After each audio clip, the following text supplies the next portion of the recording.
Okay, well, I guess we're going to get started because I want to make sure everybody has time to get ready for their Valentine's Day.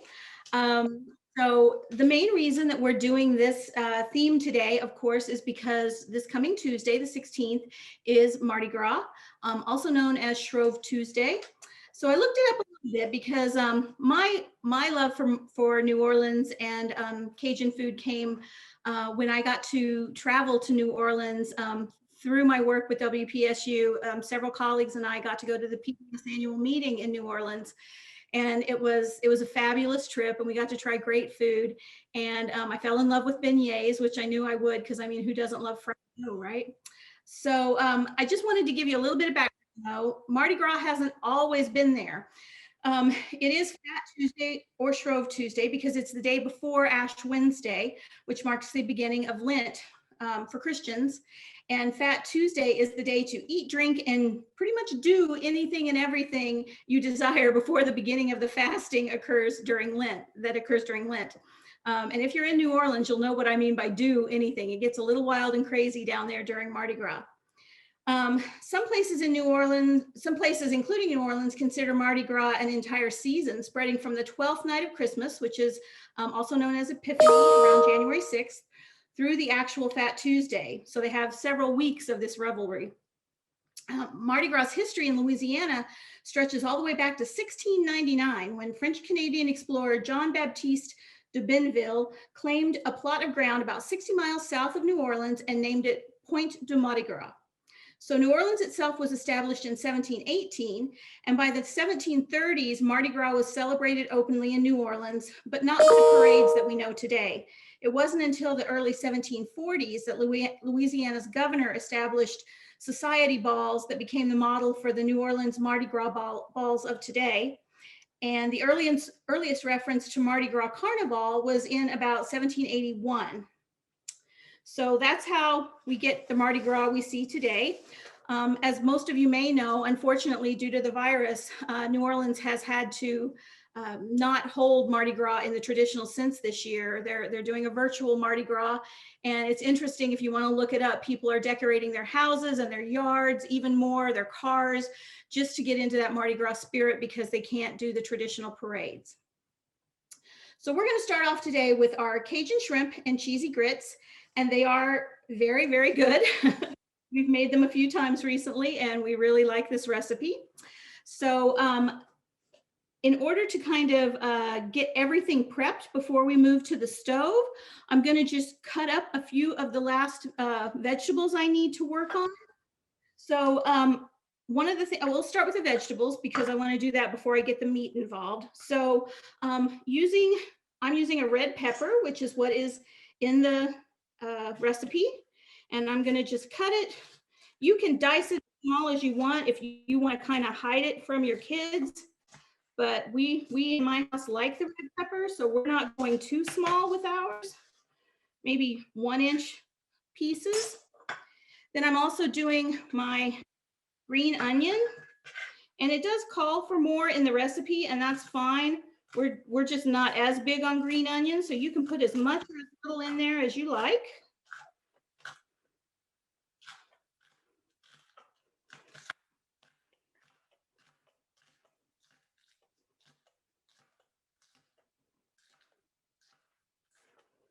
Okay.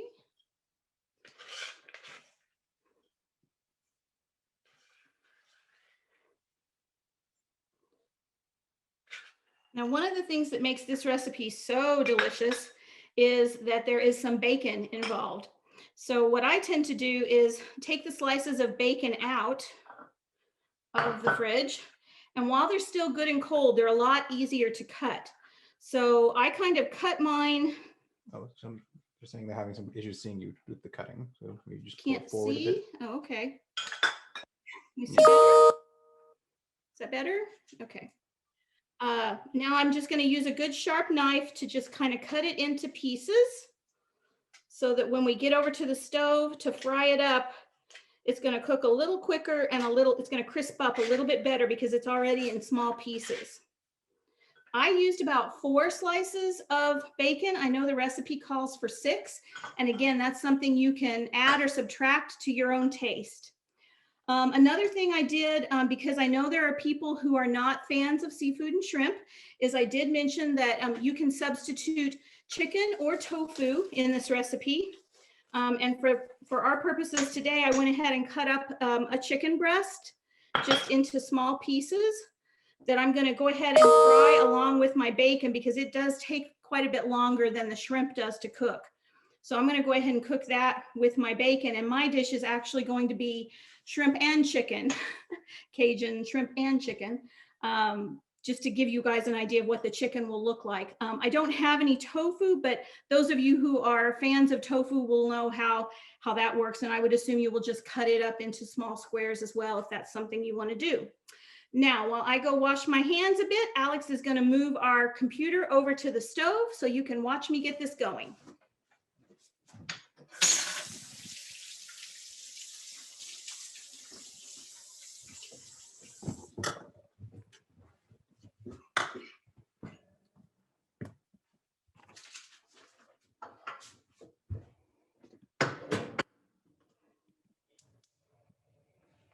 Okay, the other thing we want to mention is if you have already prepared your beignet dough, which we suggested in the email, you might want to go ahead and start heating your oil soon and take your dough out of the refrigerator to warm up just a little bit, because this is going to go fairly quickly.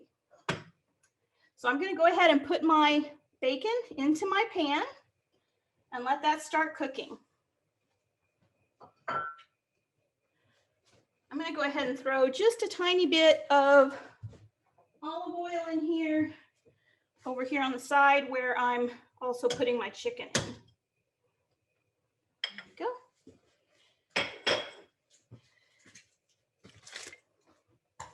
go. So if your pan's good and hot, your bacon should start frying up pretty quickly.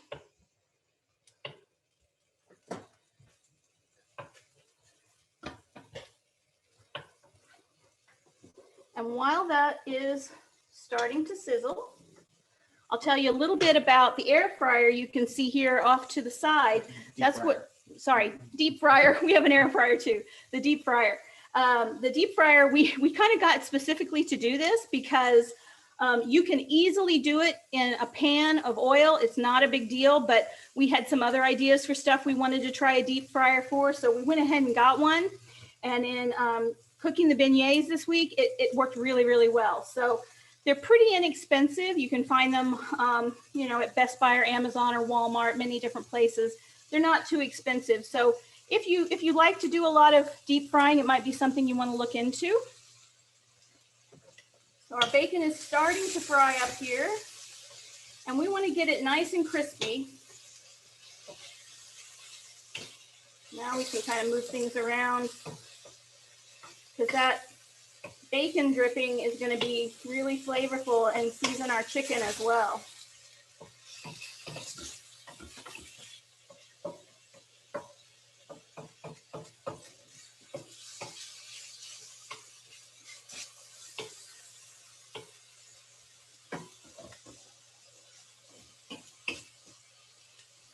Tamra, if you were cooking the shrimp, you would cook that separately. You wouldn't cook it in with the bacon, I assume. Right, right. Normally, you're going to go ahead and cook the bacon by itself if you're just doing the shrimp one. And then you're going to transfer the bacon out and sit it aside for a bit, leaving the drippings in the pan for when you cook the shrimp. Just need to pull this pan closer to it and see stuff. Oh, okay. That needs to stay on the heat right now.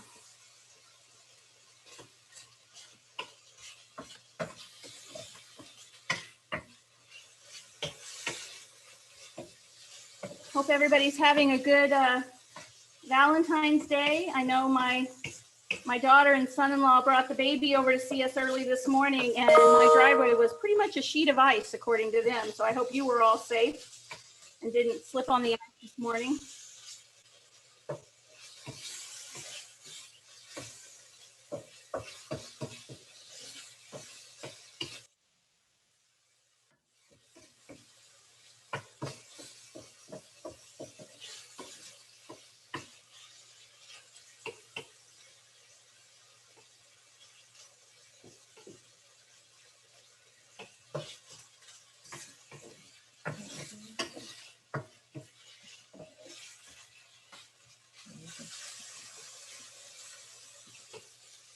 So do we have any actual New Orleans natives or Louisiana natives in the group today?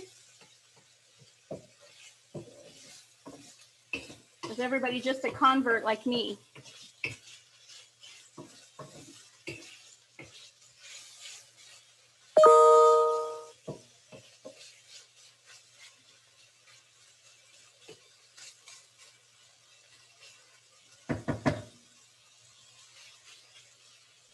Tamra, we have one person who's having trouble seeing your view, and I wondered if Alex was able. Is it different when it's on an iPhone versus a computer, or should everybody? Does he have any suggestions for that? She can see your counter, but she's not seeing you cook at the If it's on iPhone, stove. you swipe to the left in order to see the speaker view, whoever the currently spotlighted speaker is.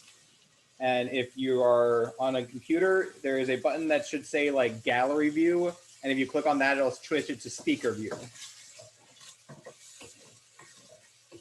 So I'm guessing she might be on a phone if she's having trouble. So could you repeat that one more time, Alex? If you're on a phone, you swipe to the left all the way, and you should get to whatever the currently spotlighted video is.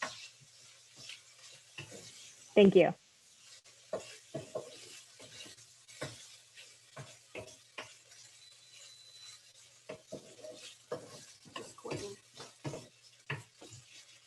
Okay, I like my baking really good and crispy, so we're gonna let that continue to cook a little bit longer and get really nice and crispy. And I'll talk to you a little bit about the Cajun spice that I found.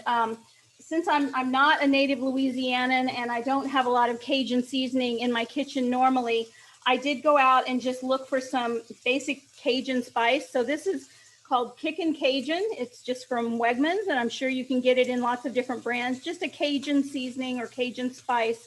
And when we're actually putting this on our shrimp or chicken, you can add this as liberally as you like. I'm not a big fan of super spicy, so we lightly season it just to give it a little bit of a Cajun kick, but we're not going real hot and heavy because I can't handle too much spice.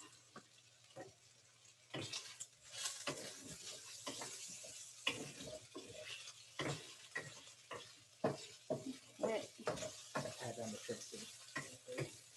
The shrimp is ready. Okay.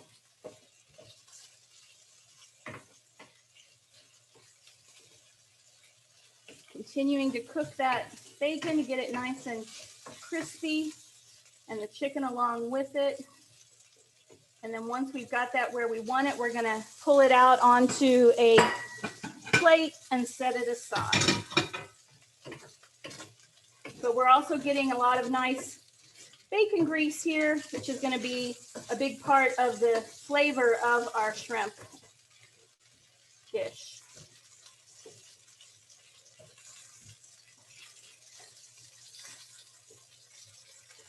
Everybody who's cooking along, is your bacon getting crispy for you?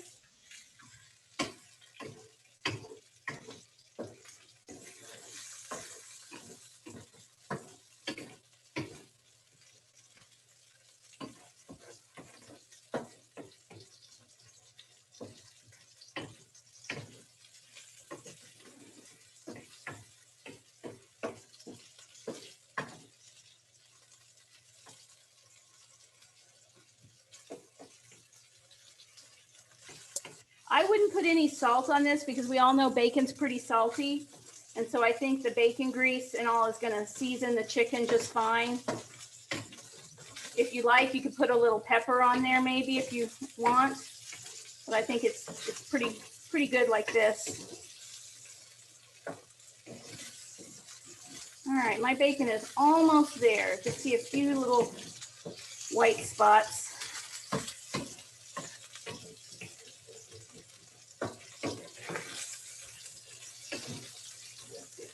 I don't know about you guys, but I like mine really crispy. I know my grandparents used to really like it less crispy, and I never could understand that. I didn't like that chewiness of the fat. So I'm going for super crispy here.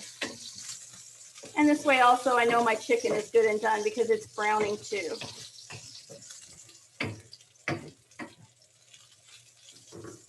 All right, I'm going to turn that fire off for a minute and pull my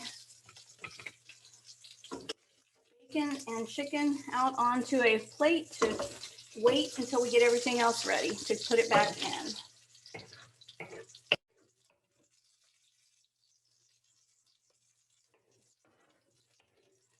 If you're not a fan of bacon, I think, that gives this recipe a lot of flavor, but if you don't eat it, for whatever reason, you don't have to use the bacon. I think the Cajun seasoning would be just fine on this and give it a lot of flavor. So I'm going to move this aside. You can just use a little bit more salt and pepper. Oh, Alex is giving us the visual there. Who doesn't eat bacon? I agree. But I do have friends who are kosher or halal and they don't. So I want to make it clear that you don't absolutely have to do this if you don't. Of course, if you were kosher and halal, you probably wouldn't eat the shrimp either. So don't worry about it. You'd probably be doing this just with chicken. Okay, so we have the dripping still in the pan, as you can see.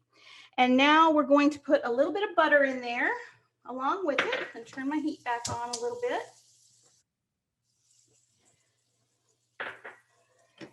And melt that butter. Got a little bit of the wrapper. Here we go. Melt my butter in there.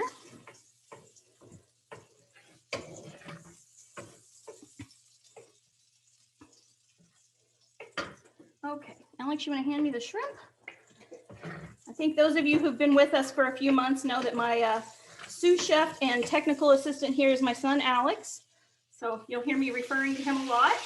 Now here we go, bud. I used just frozen shrimp, and I did take it out about 20 minutes before we got started and ran some, coolish to lukewarm water on it to take the ice off and let it thaw. I think it's best for everybody so you avoid all the popping if you get all that ice off of it. Otherwise, when you put your shrimp into your pan, you're going to get a lot of popping from the water and the ice in the hot oil or hot fat. So we're going to just cook this shrimp until it turns nice and opaque so that we know it's good and done. I have a tendency to want things really well cooked. So sometimes I think I overcook things a little bit, and I've been trying really hard to keep an eye on that and make sure it's cooked, but not overcooked. I'm one of those terrible people that orders a well-done steak or a well-done burger. And I know that's horrific to some people.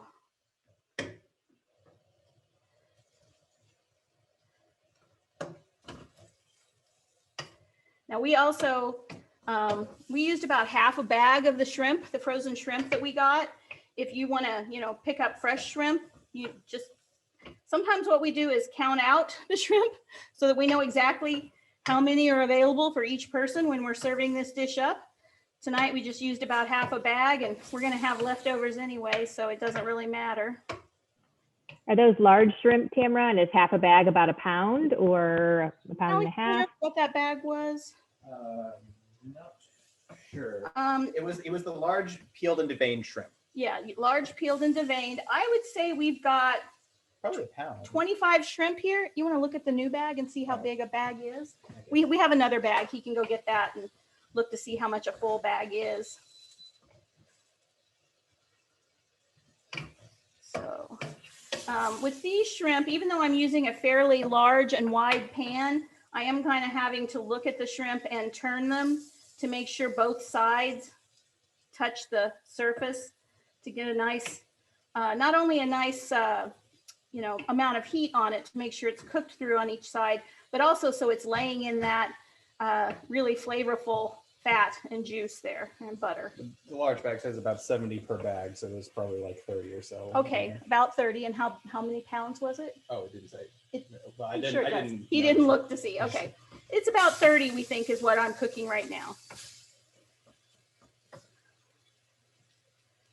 We do tend to get ours at Wegmans, but I'm sure the bags that you get almost anywhere are probably roughly the same size. Oh, I know we don't get the small bags. We do get the bit larger bag. They have some that are probably more like a pound or so. And I think these are probably closer to, I would think 3 maybe pounds.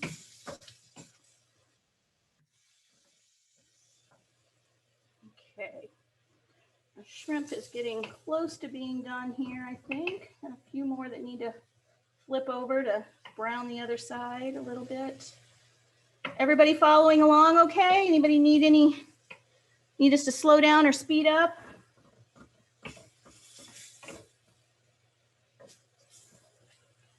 You didn't season the shrimp before you put it in, Tamra. It's just what was in the pan, the butter and the bacon. It was in the pan, yep.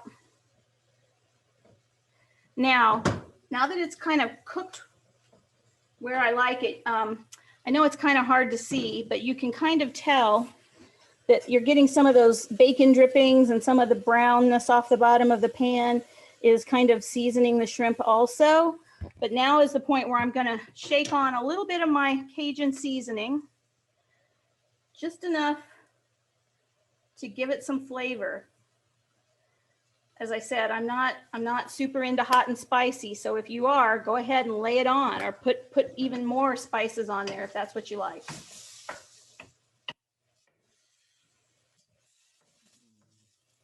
Someone says they're having issues seeing the stove. I just want to double check.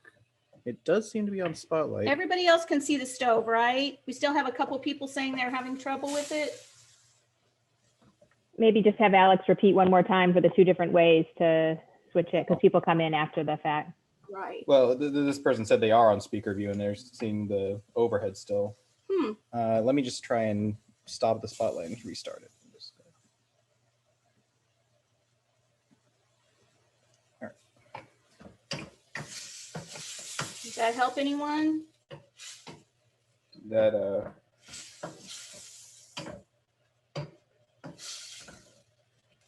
hopefully that fixes things up. Okay, Alex, you want to give me that plate back that we had the bacon on, and we will just put the shrimp right on top of that because it's eventually all going to the same place.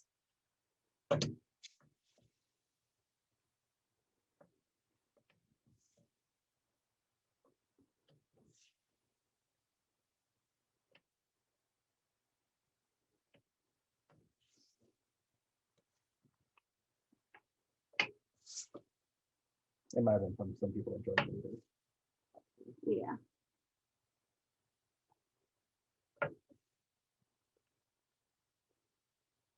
I'm going to turn my heat down slightly so I don't boil all my juices out before I'm ready to use them.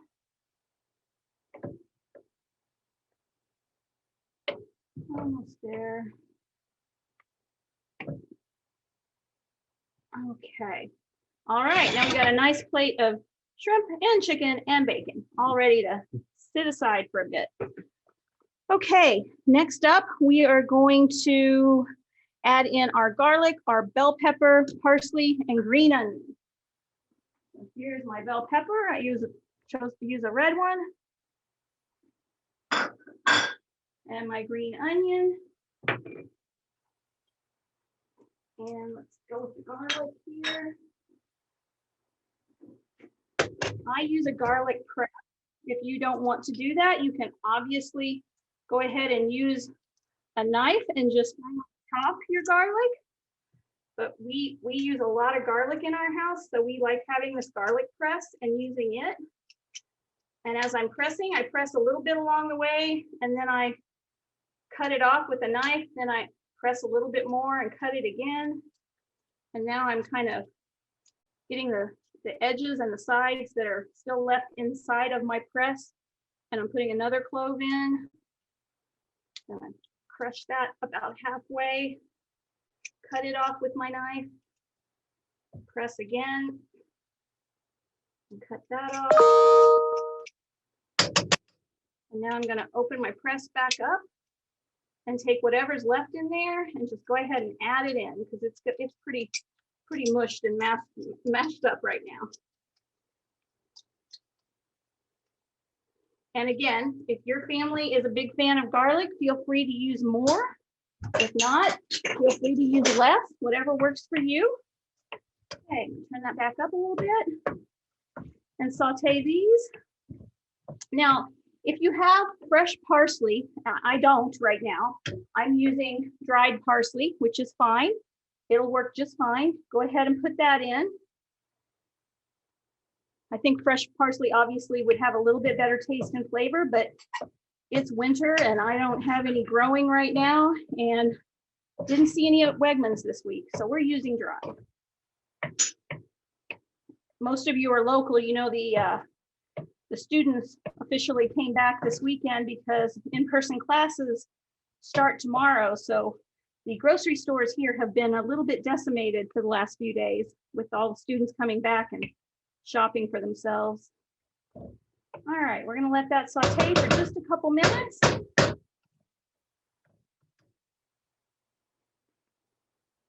This smells amazing. It does smell very good. Yeah, I always wish you guys could smell how it cooks, how it smells when I'm cooking. Yeah. And this obviously is not something you would eat all the time with the bacon, grease, and all that. It's not the healthiest meal, but you know, for special occasions or now and then, I think it's perfectly fine.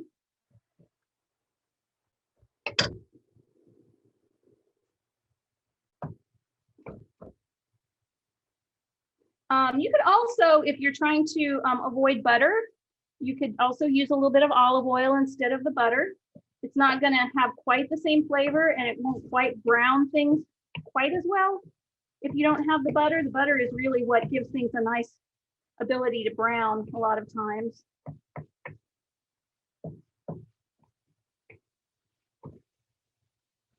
Okay, that's looking pretty good. Now we're going to grab our chicken broth and add that in. And this is about a half a cup. I have my cup here, so I'm going to do about a half a cup. Pour that right in. That will also deglaze your pan just a little bit. If you want to go ahead and scrape the bottom of your pan now that you've got that chicken broth in there, that'll deglaze it and let you pull up some of those nice brown bits off the bottom if you've got those going. Adding more flavor to your dish. Okay, and we're going to let that cook for a couple minutes. You see any big pieces like I'm seeing here, like my little bits of garlic, I'm kind of just chopping those up a little bit, that garlic skin with my spoon, just to make it a little smaller bite in case somebody gets all of that in their bite.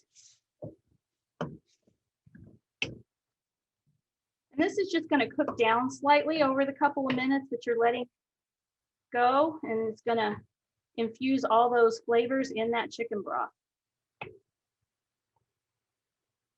I also think if you are pescatarian and you don't want to use chicken or chicken broth, you can always use a fish stock or a seafood stock instead of the chicken stock.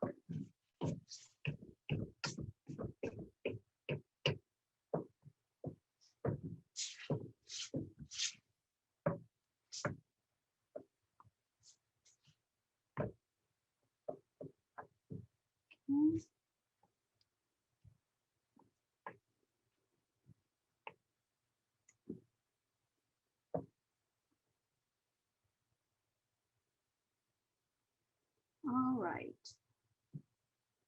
We're getting close. We want these red peppers to be pretty al dente. We don't want them mushy, but we do want them cooked slightly, just so that they know they've been in the heat, but certainly not mushy.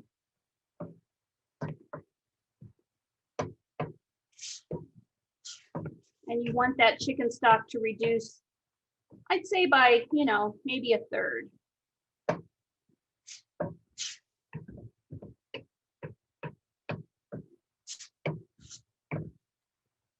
Okay, I'm gonna give me that back. And now we're gonna add back in our shrimp, and in this case, chicken and bacon. And I'm gonna make sure all those lovely juices come off the plate and go right back into my pan.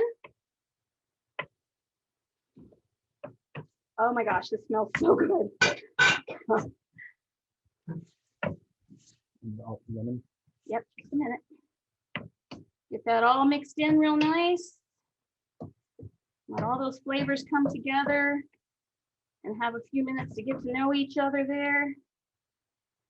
And I'm gonna add in some lemon juice. I have a really fun reamer that I use. I think I got that at a kitchen store where they might have it Kitchen Caboodle or somewhere else. You could probably even get them online. So this lets me get all the juice out, but it catches any seeds. So that was one half. This is the other half of my lemon. You see it's all going right in there. Well, it's my lucky day. This lemon was basically seedless. Pretty nice. I also go ahead and if there's any like pulp from the lemon, I like to go ahead and add that in also, like all those flavors. All right, here we go. Now, I'm gonna just mix that all in.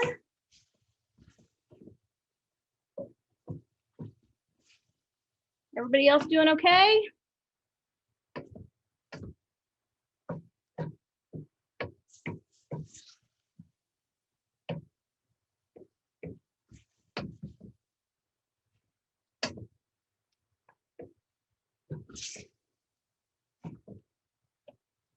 All right, Alex, you want to hold that over the stove a little bit and show them what we're looking like here? Let me tilt it up.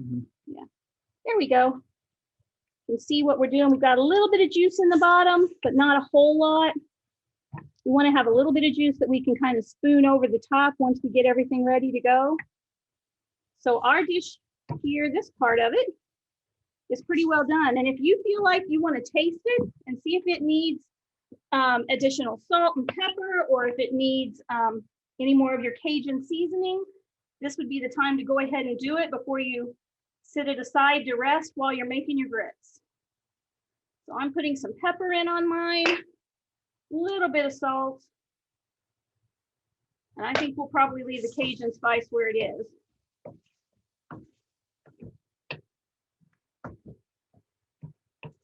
All right. All right, got that. I need to pull this to the side.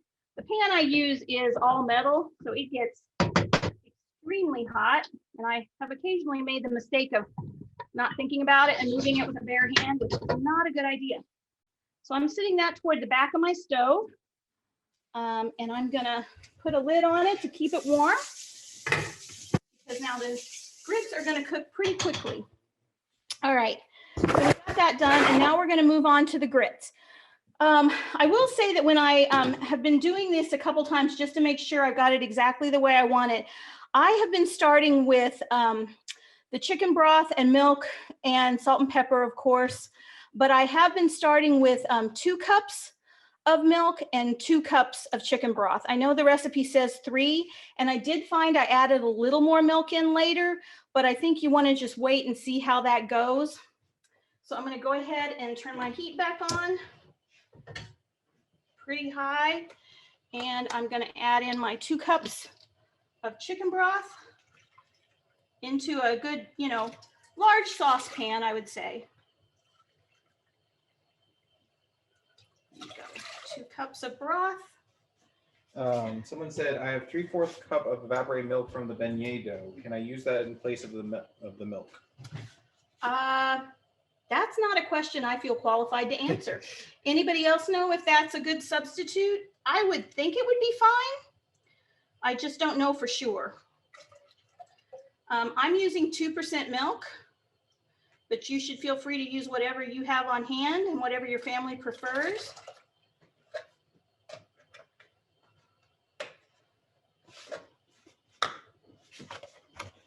Okay.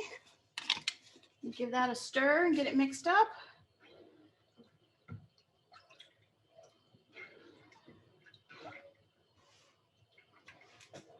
Just throw a little bit of salt and pepper in there. My pepper shaker doesn't put much out at one time, and my salt shakers, they're both pretty lame. Okay. For now, I might need it a little bit later. Yep. what I read online about the evaporated milk is that you can use it as a substitute, but they said usually you do an equal part milk, evaporated milk to water. So, oh, it looks like somebody else said that in there as well. Yep. Thank you for Thank checking you. that out. I've never Yep. actually done that, so that's good to know. Yep. Okay, so we need a dry cup here. Nice dry measuring cup. And what I like to use, I've tried a couple of different ones, but I really like this Bob's Red Mill corn grits, also known as polenta. But if you have other corn grits that you prefer, obviously you can use whatever you have or whatever you like. But this is what I've been using, and we like the way they come out. We like the flavor and the taste. So now we're gonna wait for that to just come to a boil. It's almost there. I'm getting my grits ready in my 1 cup.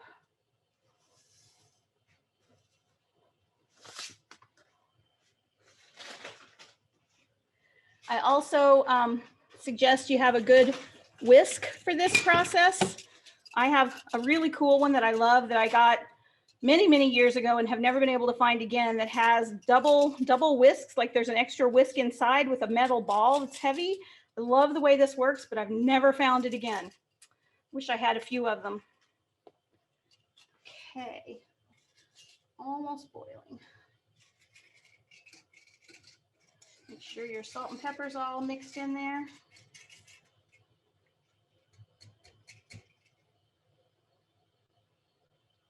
Now the recipe on this also indicates that it takes about 15 minutes for the grits to cook, but I find that it doesn't usually take that long. So you're going to want to keep an eye on them once you get them in the pan and get started.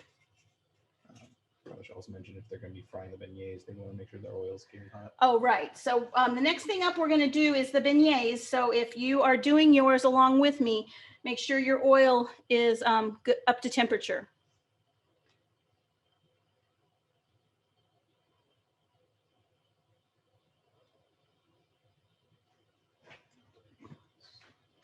We'll work on that while the grits are cooking. All right, sorry, I got just a little behind here. So in the grits pot, it's just broth, milk, and salt and pepper. Is that true? Yep, absolutely. Okay, no butter or anything? Not yet. Okay, thank you.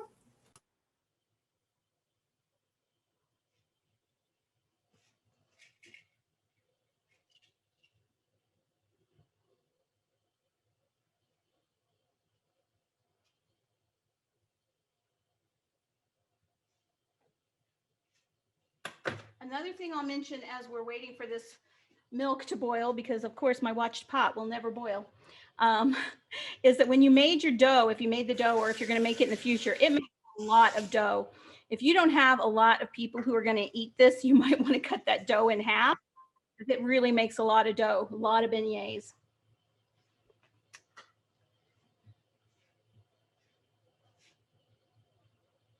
Okay, we're just starting to steam.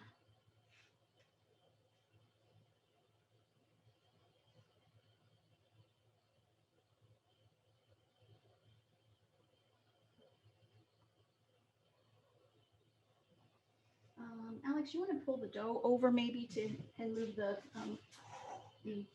mat so we can work on the island there.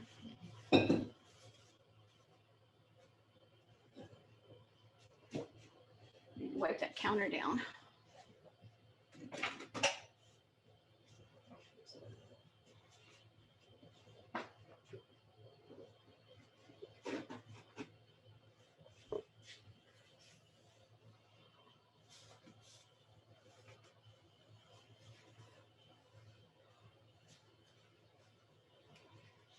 Okay, we just started boiling. There we go.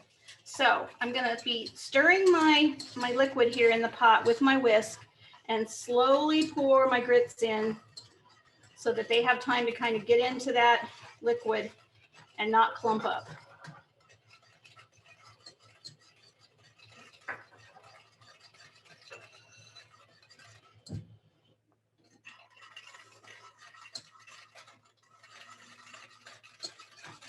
Nothing worse than clumpy grits. found the whisk on Amazon. Oh, good. Oh, that's It's called awesome. a baking double balloon with aerator ball wire whisk. Oh, awesome. Did they link it? They just put it in the chat. Oh, what the that's name is. awesome. Thank you.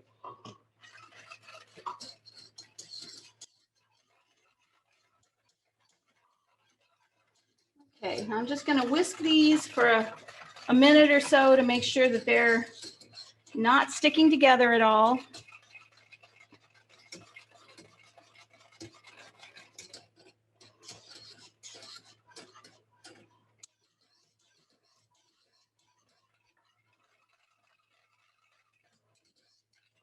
Okay, that should be pretty good. Now I'm going to reduce the heat down to, on my stove goes from low to simmer, and then it starts numbers all the way up to 9 and then high.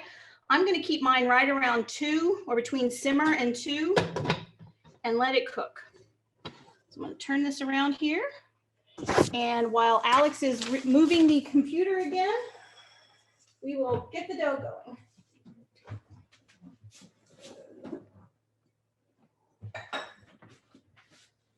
All righty.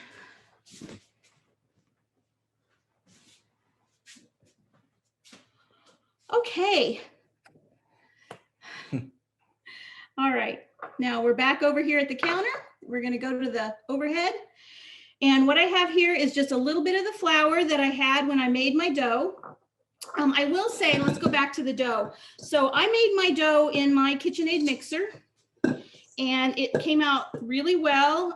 It was a little bit, it really did seem like it was a thick dough. And in fact, my KitchenAid mixer was kind of bouncing around on my counter a little bit. But in the end, it all came out just the way it should.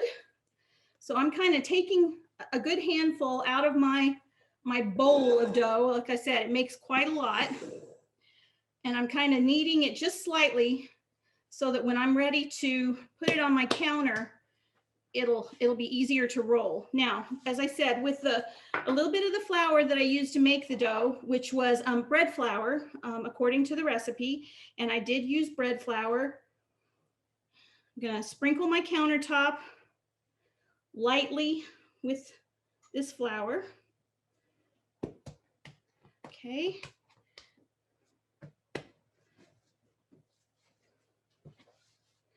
And for those of you who are wondering, I did have to go ahead and make the dough in advance just because it does need to be in the refrigerator rising for at least 2 hours, and it can be as much as 24. So we actually made ours yesterday, had some last night, put the dough back in the fridge and got it out just as we were getting started with the workshop. So that's kind of where I start. Now I'm going to start rolling my dough. So the idea is to get your dough rolled out to, I would say, between 1/4 and 1/8 of an inch thickness. You don't want the dough to be too thick because then the inside's not going to cook when you're frying it. But you want it to be thick enough that it does have enough to it to bubble up a little bit or to puff up. Because the important part of the beignet is that it puffs up and it has that air inside.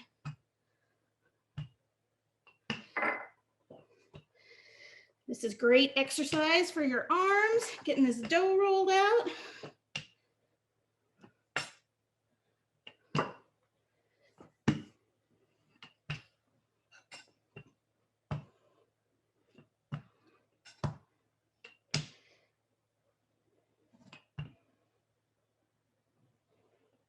If your dough's sticky at all, just go ahead and put a little bit more flour on your rolling pin, or, you know, just lightly sprinkle the top of your dough a little bit, but you don't want too much extra flour.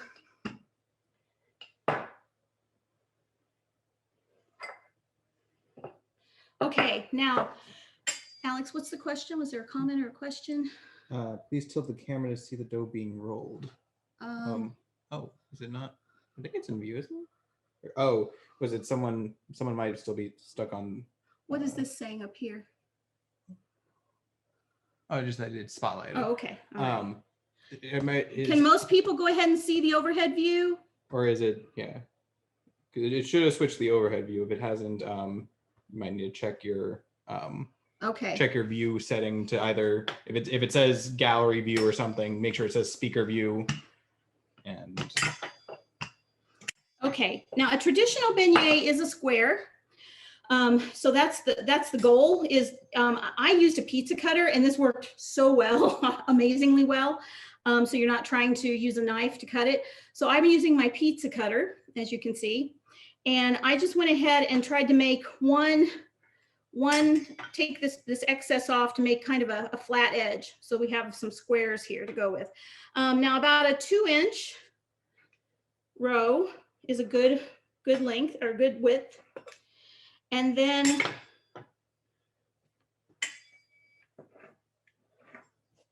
you're going to want to go the other way, again, about a 2-inch. And you can see how nicely that cuts right through the dough and separates it. Okay, now, do you think is our oil hot enough, Alex? yes. All right, Alex says our oil is at temperature. And I don't know about you, our new deep fryer has a temperature gauge on it. So it sets itself up to be whatever temperature you ask it to. But I also purchased a new thermometer that I've been using, which is great. And these are really inexpensive. You can get these, again, on Amazon or anywhere for under $15. Okay, we're gonna move over to the new deep fryer. And while I'm over here getting set up, I'm gonna just quickly give my grits a stir because they tend to stick a little bit on the bottom. So I'm gonna give them a stir with my whisk. If they're sticking a little bit, don't worry about it. Just dig in there and give them a good stir.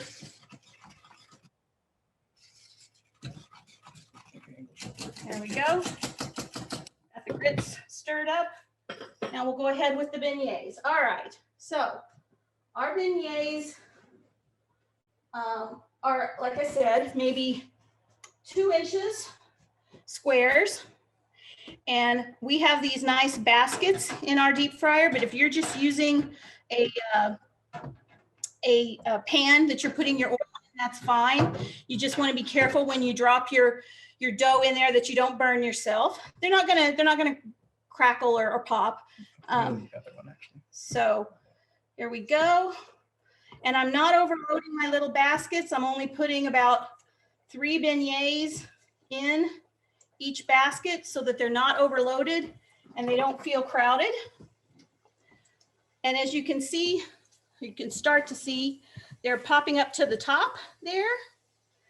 We're gonna let them cook on that side for a few minutes until you can see that they start to brown on the bottom. Then we're gonna flip them over and let them brown on the other side. And I'm hearing my grits popping away, so I'm turning my heat down just slightly now to the low setting. I want it to continue to cook, but not get overdone.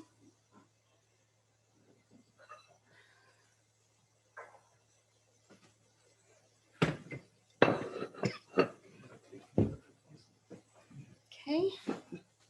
Now I can see on the bottom, and maybe you can see from the view you have, that they are starting to look a little brown on the other side. I can see the bottom underneath looking a little brown.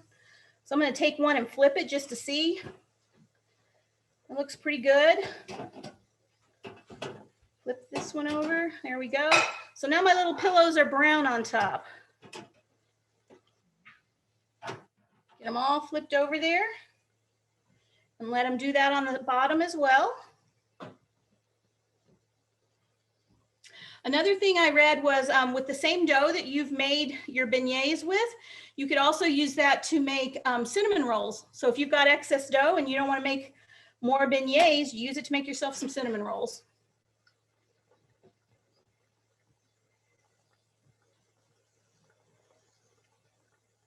So they're just lightly boiling. I don't know if you can hear that or see that, but they are lightly kind of bubbling in the oil. And they are puffing up like pillows. You see that? It looks like a little pillow in there. And that's what you're looking for. You want You want that pillow because you want that air in the middle of your beignet. That's what makes it a good beignet. A little bit hotter. Okay.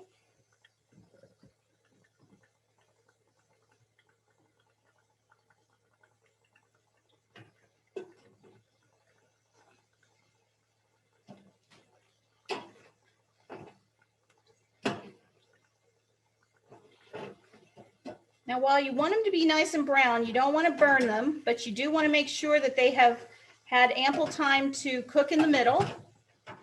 So they should be a really golden brown, I would say.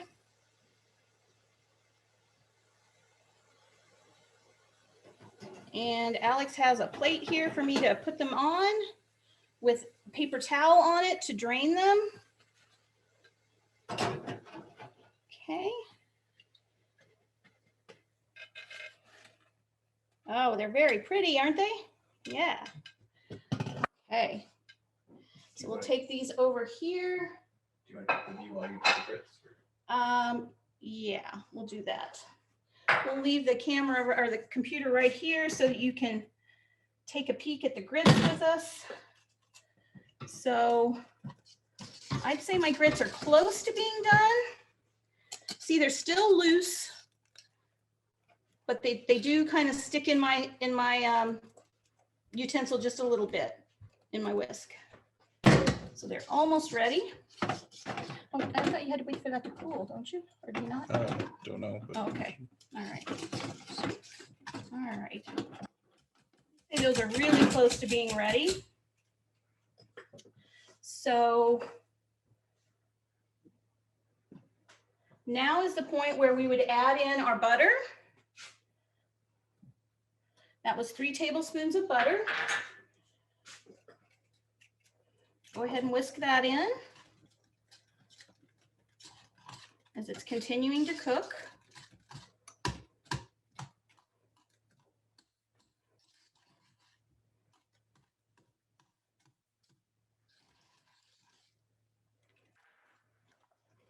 Okay, and now next up, it says 2 cups of shredded cheddar. That's totally up to you. I like a lot of cheese in mine, so I use a minimum of 2 cups. I think this was actually about 2.5 because we kind of finished a bag. There we go. And we're going to mix that in.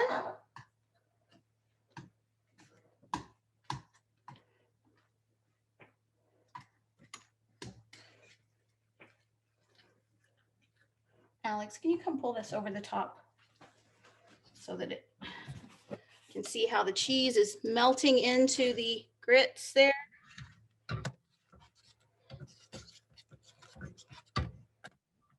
Okay. And I will also say that this is going to thicken up as it cools. So it may seem a little bit loose to you, but by the time you put it in your bowl and allow it to cool down a little and get your shrimp on it, it is going to be just perfect.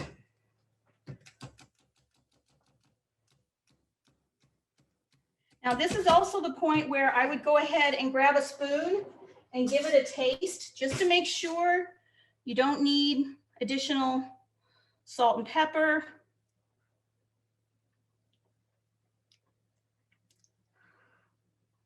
I think that's pretty perfect because of course the cheese has some salt in it as well. I use sharp shredded cheddar cheese, sharp cheddar cheese. But you can use, again, whatever you're comfortable with. I think the sharp cheddar just gives this that extra kick that it needs, whereas a mild cheddar might make it a little more bland. But that's totally up to your preference and taste as well. Okay, got that all stirred up. And now I have a bowl that I'm going to use to show you how I like to serve this dish. So I like to take the grits, put it on the bottom of my bowl, like this, like that. There we go. Get that off. And then go back to our shrimp. Get a lot of that shrimp and bacon and chicken and the veggies. Get that all on top. And then if you've still got some juice on the bottom, go ahead and grab some of that juice and also pour it over the top. So as you can see, we'll go ahead and sit this over under the overhead now, but that's about how I like to serve it. That might seem like a big serving, but this is your meal. So there you go. We're gonna get that overhead going. We've still got some beignets here to fry up later. There we go. Now, the last step with your beignets, while they're still a little warm, but not so hot that you can't pick them up, is to go ahead and get your powdered sugar and use a sifter if you have one. I have this small sifter here, and just lightly sift them with powdered sugar, or not so lightly, depending on your taste. And this is how they would be served in New Orleans with a nice cup of cafe au lait. So that is what we did today. I hope that you guys were able to follow along, that you're going to enjoy your shrimp and grits or chicken and grits and your beignet. If anybody has any other questions, wow, we made this one in an hour. That's pretty good. Any questions? This looks great. Thank you so much. Awesome. You know, sometimes we're just afraid to try the things that we love in restaurants, but you find out if you just give it a shot, it's not that difficult. I love shrimp and grits. I get it whenever it's on the menu somewhere. And, you know, just giving it a shot after we got back from New Orleans, I just really wanted to give that a try myself. And it's pretty simple. All right, let us know if you have any questions. If you do go ahead and make this yourself, we would love to see your photos. Send them to me at the email that your reminder email came to. And if you have any other questions going forward when you're making it, just shoot me an email and I'll try to get right back to you. Oh, last thing, don't forget, next month, March 21st is the next World Kitchen, and that is Persian New Year. And that is going to be kind of a special World Kitchen because it's very close to my heart, because it is my husband and my children, our culture that we follow, the Persian culture. And so I'm going to show you all of the traditions that go with Persian New Year and the traditional food for Persian New Year. So be sure and sign up. That link should be up next week on WPSU.org, and we look forward to seeing you then.